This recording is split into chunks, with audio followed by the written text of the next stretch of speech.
Assalomu alaykum hammaga. Biz ya'ni loyihamizni davom ettiramiz. Biz o'tgan safar ikonkani chiqarib qo'ygandik. Endi dalcha davom etamiz o'shani. Birinchi bo'lib bosamiz. Oldik. Kelgan joyimizdan piga tashlab olaman.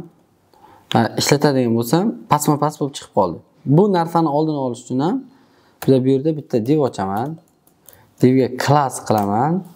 Xo'sh, body men ichidagi ikon deyman. Div ochaman. Class body ichidagi men ichidagi ikon bir qilaman-da tashlayman. Nomlab oldik. Ana bu yerda hech narsa chiqmadi va mana bu nomni olamiz. Ctrl S. Tochka display flex berib qo'yaman.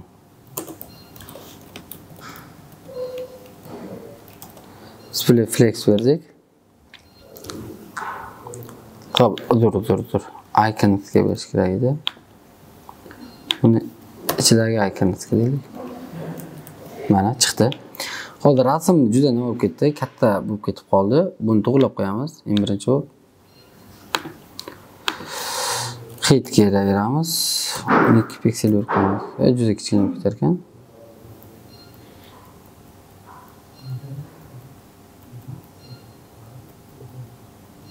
Mana height berib qo'yasizlar.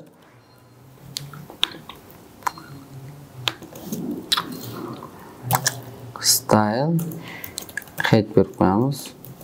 Va mana bu yozuvni tepaga ko'tarib yuboraman.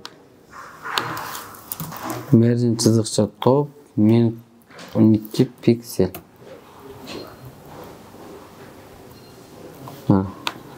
Margin top 6 berib qo'yishim kerak. Mana bu yerga kelib style ga berib ketaveramiz. Kichkina nimalar style margin top 6 qildik. Va margin left berib qo'yamiz. Margin left 12 piksel. Kelamiz. 12 piksel.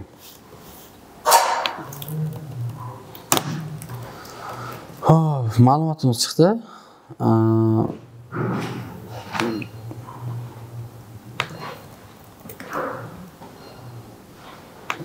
Ko'paytiradigan bo'lsak joyiga mana bunaqa qilib chiqib qoladi. Shuni oldini olish uchun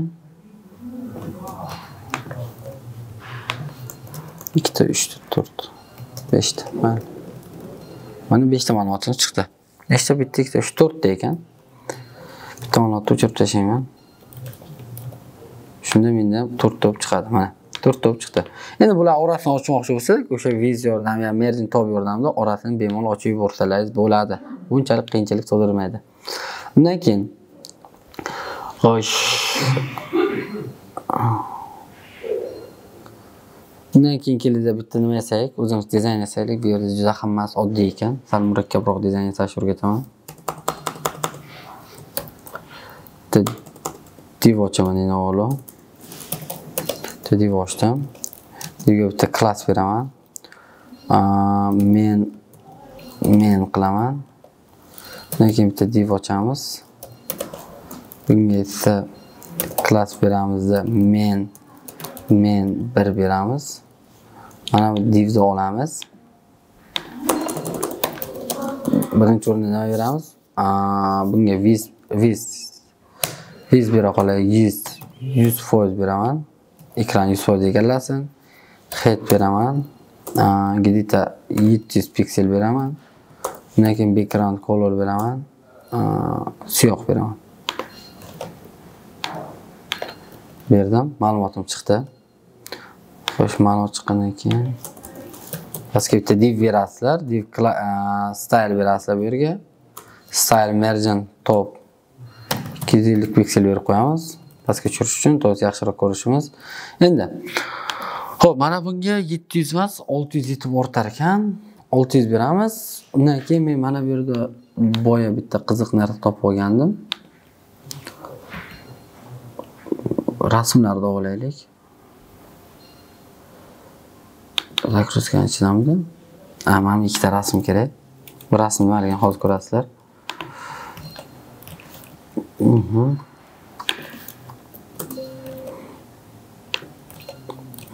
Bu rasmlarni qaranglar, ichiga kiradigan bo'lsa, eski rasmlar ekan. Uzr. Mana bunda. Va bu emas ekan. Yana qayta ochib qo'ydik boyagi rasmni, bu emas. Mana bittasi. O mana bittasi. Mana shu ikkita rasmni olaman. Rasm kerak. Tashlab olaman. Bu rasmlar tashaldi. Undan keyin mana bu yerga kelaman. Image deymanda, image deb, image degan papkani, .image degan papkani ichida 3 ta chaqiraman. Bossa mana chiqdi. Mana buni bu yoqqa polni chiroyli qilib qo'yib qo'yamiz. Kelamiz, style beramiz, vizini 100% qilamiz. Vizini 100% qilsam, 100 piksel 100%. 100% viz chiqdi. Undan keyin mana bunga o'tamizda, mana bunga margin top 100 piksel beramiz. Mana qildim. Endi pastga esa hit chaqirib qo'yaman. image.slash_viz top hit berib qo'yamiz. Bu yerda mana bu yoqqa keldi. Buni pastga tushirib yuboraman. Margin chiziqcha top pastroq tushiraman.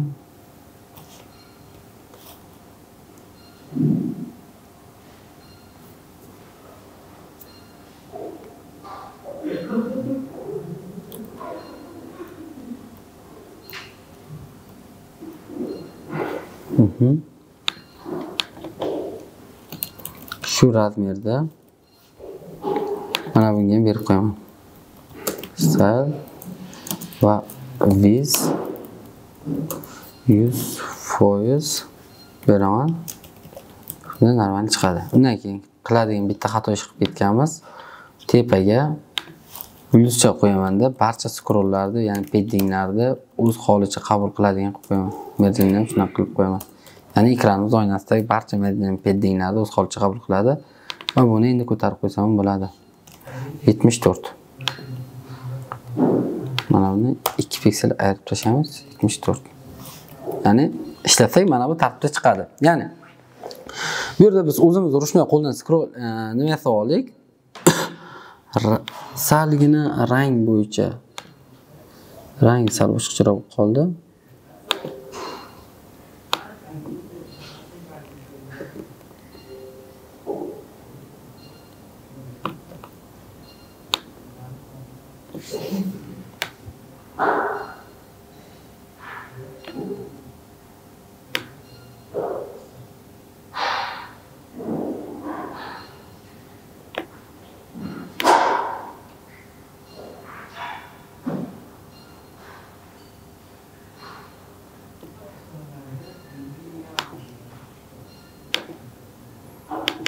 Mana bu rangni olayin. Ya'ni rangi sal boshqacharoq chiqib qolgani uchun shu rangni oldim. Xo'sh, pastga tushirib bu rangni bersam, o'zgartirsam, ya'ni xuddi ikkalasi bir xil rang bo'lib ketdi. Endi hali ham salgina farq qilyapti mana bu yerda, ya'ni ranglar bo'yicha ozgincha farq qilyapti, lekin boyagidan ko'ra ancharoq yaxshi bo'ldi. Ya'ni bu yerda biz o'zimiz, ya'ni rasmlar yordamida, misol uchun bir ikkita saytlar ko'rishlaringiz mumkin, mana shunaqa boya to'lqinli border bo'lishi mumkin. Bu narsa o'z-o'zi bo'lmaydi. Ya'ni rasmlar bo'yicha, ya'ni ozgincha border va ikkita past va tepa qismiga ikkita rasm joylashtirdik va bizga mana shunaqa chiroyli border paydo bo'ldi. Bugungi darsimiz shulardan iborat edi. Kelgusi darsda ko'rishguncha xayr.